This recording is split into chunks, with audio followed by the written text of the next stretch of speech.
quality over quantity.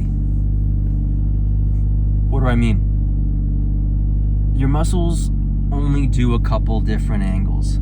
Your back is probably the most complex, right? You can do a pull down, you can do a horizontal row, you can do more of a shruggy row, you can do a shrug. So the back is a little bit more complicated, but even a pull down and a row would hit everything in your back. And but if we're going to use biceps or triceps, it's just two different movements, something for a stretch and some type of more shortening movement. Preacher curl behind the back, cable curl, and tricep overhead extension, and a push down, and that's all the triceps really do. Quads, they extend the knee, they also flex the hip. The rectus femoris connects over the hip as well as the sartorius, so it brings the it flexes the hip, so it brings the knee up to the chest.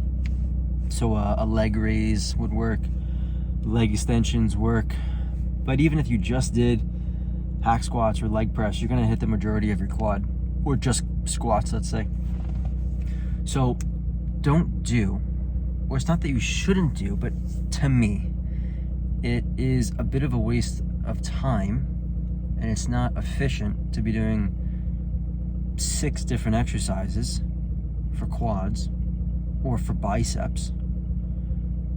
It's better, to me, to stick to a couple and really focus on them and progress them, because again, you don't need that many different movements to hit the entire muscle group, no matter what muscle group it is. Calves, standing calf raise, seated calf raise. You could even just do a standing calf raise like I'm doing now, or a straight-legged calf raise. It's the same thing. Your leg is straight, so it's gonna be more of a gastrocnemius stretch, which connects behind the knee. So it needs to be in a straight leg position. And the seated calf raise is more of a soleus exercise because there's less stretch on the gastrocnemius. So it's not as active. So stick to a couple different exercises. For chest, you could do 2 exercises.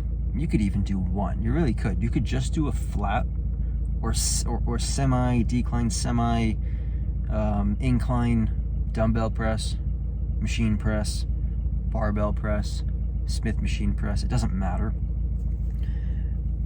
I'd probably say if you're going to do one movement, it should be a press of some kind, you know, like a dip or just a regular press.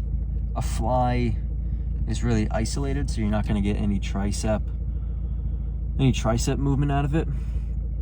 And if you're going to stick with only a couple different exercises, you want to get the most muscle possible recruited. I mean, in theory, you probably could just do a pec fly, even better, a pec deck, so there's no bicep, it's just chest, right, and front delt.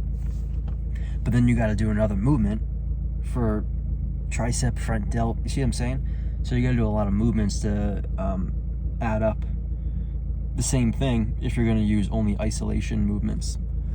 Like if you're just going to do a leg extension compared to a wider stance hack squat or a leg press, you're going to have to make up for the inner thigh that you're not getting with the leg extension, or the glute, or the upper hamstring. So your workouts are going to take longer now, and kind of defeating the purpose a little bit of just sticking to a couple different exercises, mastering them, getting very strong at those exercises, not overcomplicating things, and you should see some pretty good progress. So just think about this as you're lifting, and if you end up accidentally scaling up the movements or scaling up the number of sets, just bring it back and simplify it, and do a couple hard sets for that body part. You don't have to go to the extreme of doing 1 set like how I do it. That's just what I've come to after doing 12 sets for back, and I've got all the way back down to higher frequency training. I was only training once a week. I was even training once every like 9 days when I was doing that, even 10 days sometimes. I was in this idea of just more rest is better, you know? But now I'm kind of at the opposite of how often can I really train something? And how I know is if I'm progressing. So, can you progress more potentially if you added an extra day off? Whatever. I mean, it's all an experiment, right? To see what's the fastest way to progress. And you don't want to wait longer than necessary. You don't want to cut it short. You don't want to cut the process short. You don't want to train a day early when the muscle tissue hasn't been laid down yet. But how do you really know? Through progress in the gym over time. So you experiment with these things. But this video is supposed to be about quality over quantity. Master a few exercises and get really strong at them, and progressively overload them. You're either adding reps to them, which is more difficult in most cases it's more difficult unless you're doing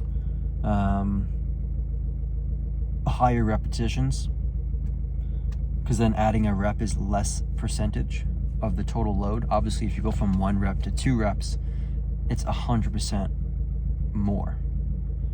So it's going to be really unlikely to just keep adding 1 rep. And then you go back to 1 rep again, and because you add weight and then you take another rep. It's unlikely that's going to happen. So if you're doing 30 reps, for example, let's say 10, then you're adding 10% of the load with 1 rep.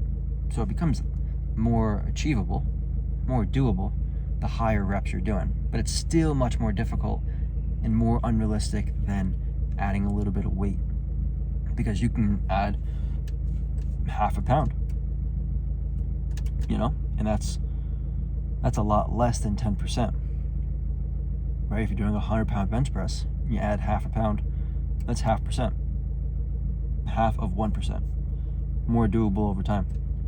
So just think about these things, and that's it for this one.